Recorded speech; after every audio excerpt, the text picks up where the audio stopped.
Tay? Bakit ganyan?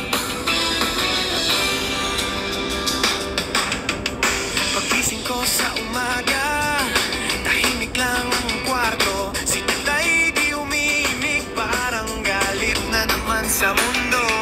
Pero kapag may sahod ako, ay grabe lambing ay todo. Parang biglang nagbabago, para bang love song sa radyo. Pero pag paubos na ang pera, nag-iba ang